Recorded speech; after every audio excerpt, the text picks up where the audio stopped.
we've really seen some astronomical scoring, so yeah, it's going to be a very good weekend of finals, I think. So here we go, match number 1 of the first Hyundai Archery World Cup here in Antalya, and it's the USA taking on Colombia.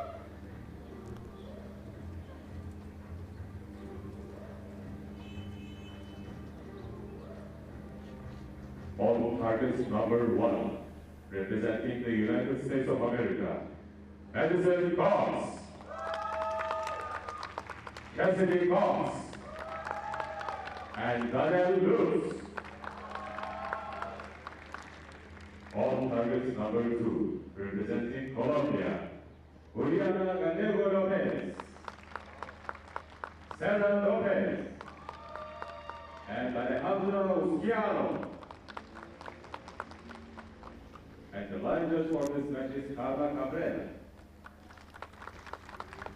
So there we have it, compound women's team gold medal matchup between the USA and Colombia.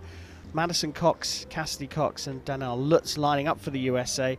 Colombia have Lopez and Usgreno, names you have probably heard before. Also lining up with a 19-year-old newbie, Juliana Galeo Lopez. An interesting lineup. Chef, do you have a feel for this one? It's very difficult to say. The USA has a very strong team, relatively young team, I would say. But looking at just previous results, the Colombian team has always done well at World Cups. They've had, I think, double-digit World Cup wins in a team. Yeah, it's going to be interesting to see them with a new member on the team. Certainly is. Start the match with Colombia, and this is Alejandra Usgreno, the 29-year-old world number 7.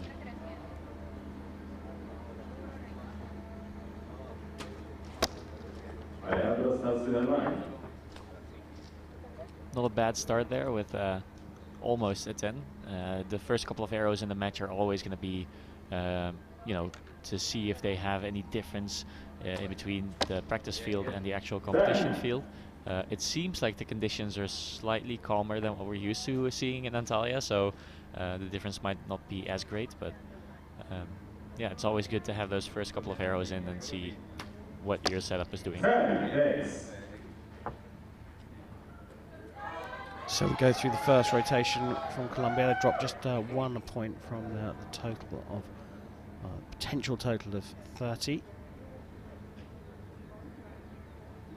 Madison Cox lining up first for the USA, just 22 years old.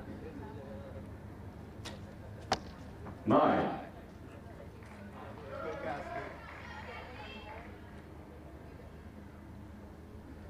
So some interesting things about the US team. Cassidy, who is now on the line, has actually won this World Cup stage in 2019 with her team, which is the same year that Danielle Wenzel Lutz won here individually in 2019 as a South African back then. So in the meanwhile, she's married James Lutz and is now shooting for the USA. So they have some prior experience here.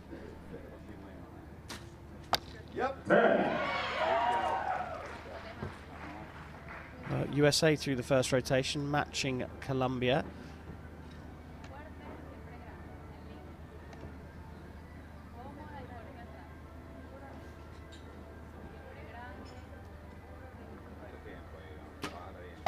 Nine. Another 9 for Schiano, who picked up the bronze medal in the individual competition of the Hyundai Archery World Cup finals last year. 10. Gallego doesn't seem to be bothered by the fact that she's the least experienced here. She's only had 1 showing on a high-level circuit, in the sense that she got 9th in the Pan Am Champs, but for the rest, this is her first actual TV match, I think.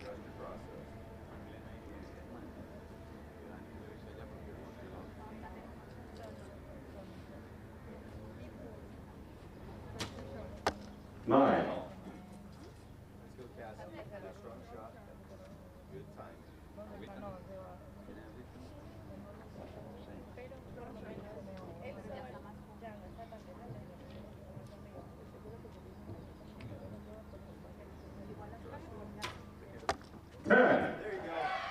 She seems really calm and collected. No visible shaking there. Just making her shot happen the way she wants it to go off.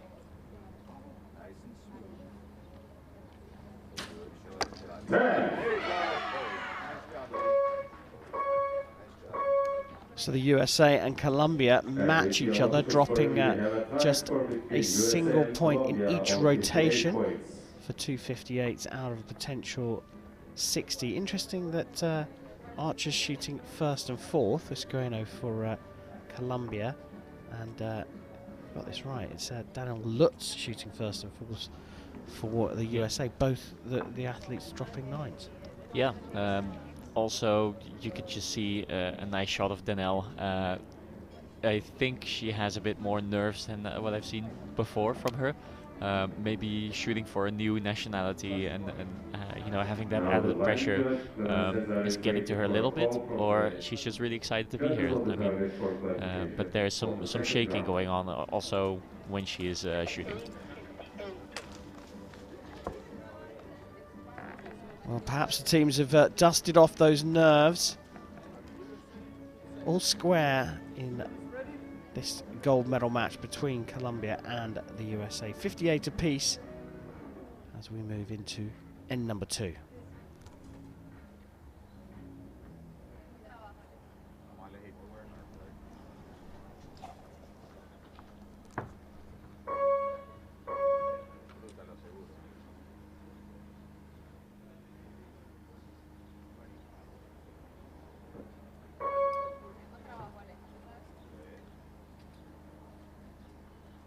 Colombia up to the shooting line for the second end, and up steps Alejandra Esqueno.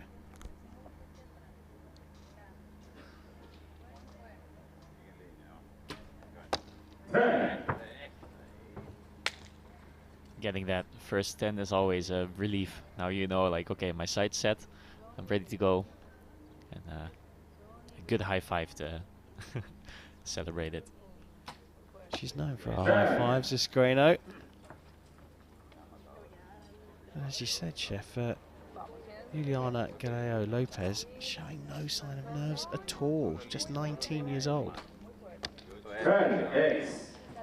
Barely, or just 19 years old, but I think she's in the same local team as Sarah Lopez, so it might, you know, rub off a bit. Yeah, she certainly was inspired by Sarah Lopez.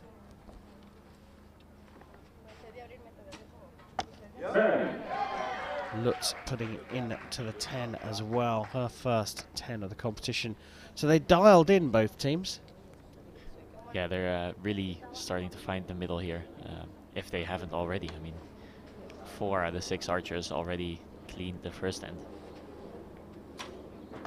9. Yeah, it was not the greatest shot. You could see that there was a bit of movement there, but she seems to know what's going on, and it's just a matter of now, you know, collecting yourself and shoot a good shot for the next end. The next rotation, I should say.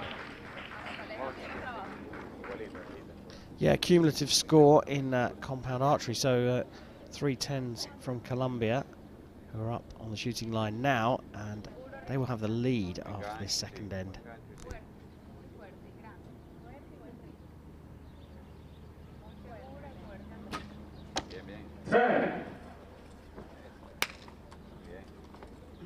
One of those explosive high fives again. Alejandra was part of the team as well that actually won this World Cup stage twice and got a silver medal once. So she knows her Antalya shooting. So I think Colombia is just, especially in team, they have such a strong lineup and such a good team spirit that they always seem to, you know, get those World Cup medals in. A redraw from Sarah Lopez, drops into the 9, so A little bit of a glimmer of hope for the USA to draw level here, but they will need 3 10s for that.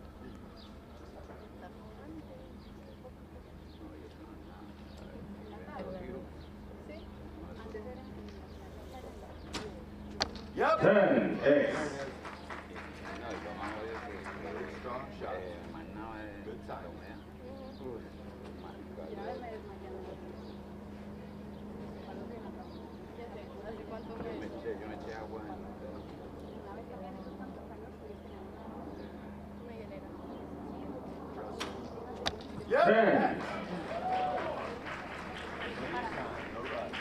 Touch of pressure on this one. Yeah, a little bit. So far, she seems to be doing okay with the pressure.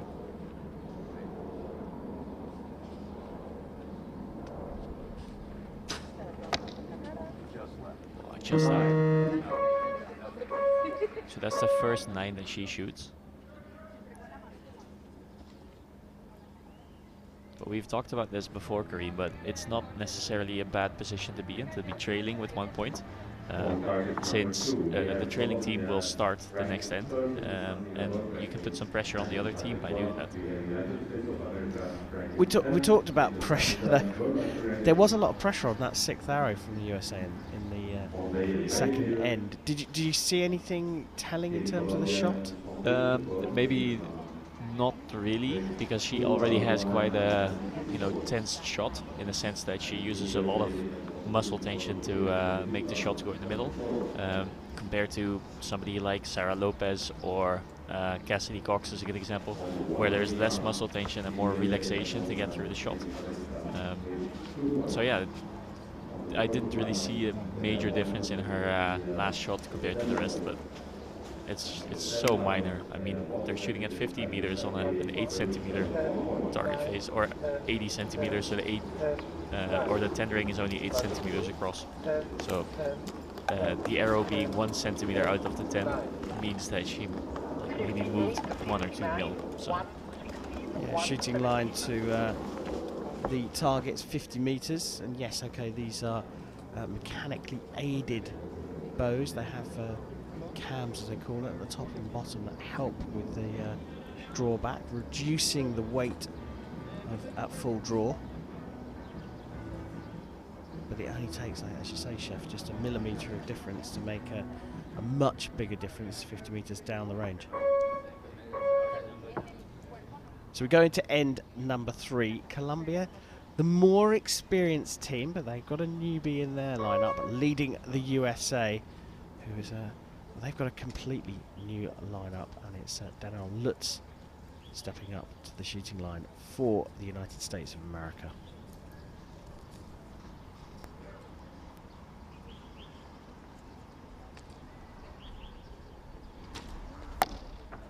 Lineup. I think that one has a very good chance to hit the line, but I do understand why they call it a 9 asterisk, because it's very close.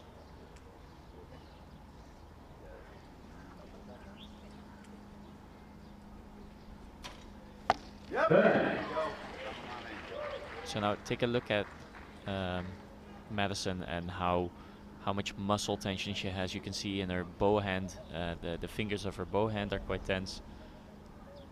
You can see that she's really holding her bow, and you can see that there is some tension in her face and in her shoulders, which is not, I mean, it doesn't have to be bad. Obviously she knows how to shoot a bow very well. I would just say it's maybe a little unconventional, and typically target shooters will have a bit more of a relaxed technique, and they let the shot happen rather than make the shot happen. So you can see here Alejandra is more hanging into the shot rather than standing and pulling actively.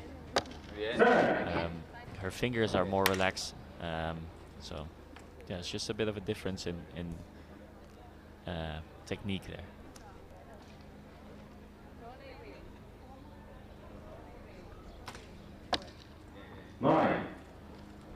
Bit of a fast shot there from Galea. Yeah, it didn't seem like a bad shot. Maybe her sight was just not in the middle when the release went off, but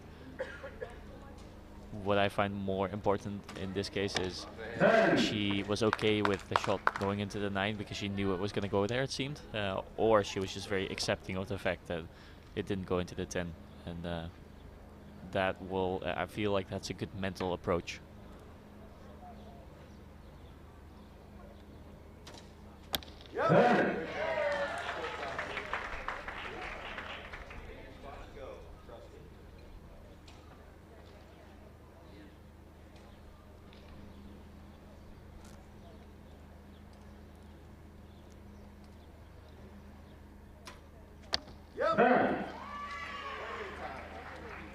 So, in my opinion, they're still on for a perfect end here of 60 points. Depending on the judge's call, obviously, but...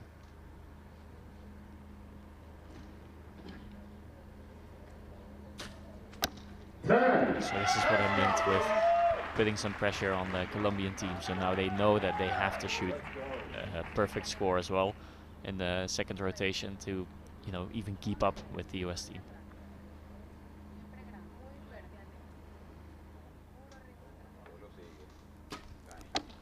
Nine.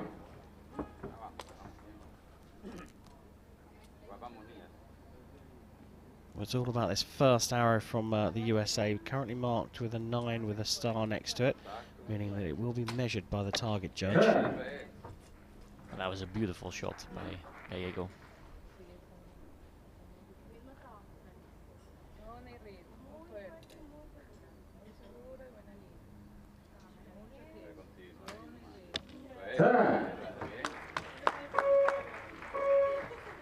So a confirmed 58 for Colombia in that third end, but we think it was a perfect 60 for the USA, which means that they have, well, we have to wait, of course, for the target judge.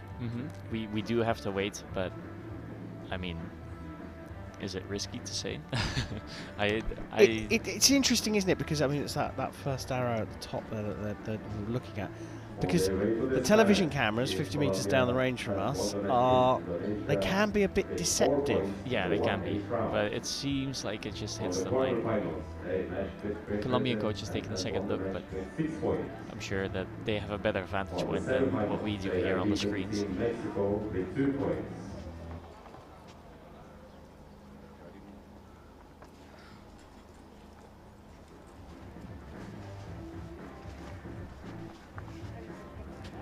Checking your equipment is always important to see if there's no flaws in your arrows. You don't want to have your match depend on equipment failures. You want to have that match decided by who shoots better and not by who has better equipment.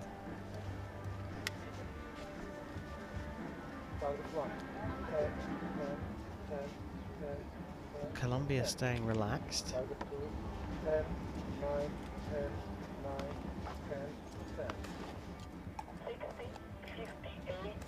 So there we go, confirmations you can probably hear on that radio from the target judge that it was a 60 for the USA, a 58 from Colombia, and that means there's been a little bit of a swing in this match. Going for the gold medal, Colombia versus the USA, and we go into end number 4.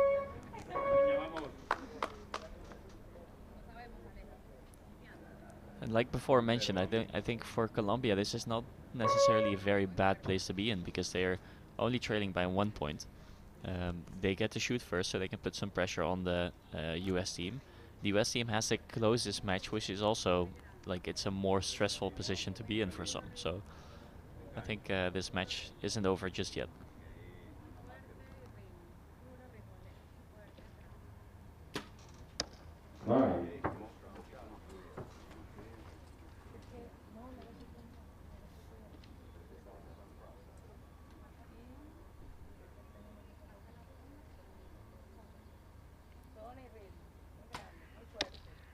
Ooh, that's not what they need right now. They kind of need to put some pressure on. And it's easier said than done, obviously. It's easy to say from here, but there's a lot of circumstances there and a lot of pressure that we cannot really see from here. USA supporters sniff this as an opportunity to open up the lead here. Daniel Wenzel-Lutz on the shooting line for the USA. 9. So not really capitalizing just yet, but they do have a lead already. So what they just need is to match the score of Colombia, preferably shoot better than Colombia, but if they match the score in this end, then they walk away with the match. 9.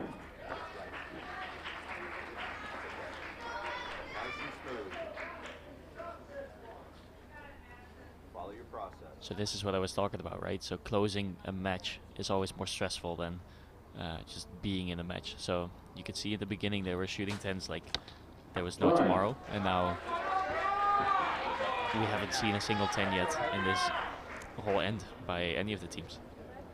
You can really feel the pressure, can't you? That it's, yes, there's more experience on the Colombian side of the shooting line in terms of team medals. They've got a new member of the team. That one's dropped low into the 9 as well. So still no 10s in this final end. Yeah, I'm wondering if it's only nerves or if maybe the wind is picking up a bit, because it's difficult to see here. We don't really have a good vantage point of the flags. That arrow was called a 10 by the announcer, but I would like to see it as a 9 asterisk maybe. Yeah, that's what I was thinking. The other one looked a little bit more obvious in the last end for the USA. That's a definite 10. And yeah, I wonder if that penultimate arrow is going to go for a measure. 55 though, the lowest score for Colombia through an end. Puts them on 230, their lowest score in the knockout phase of the tournament here in Antalya. 9.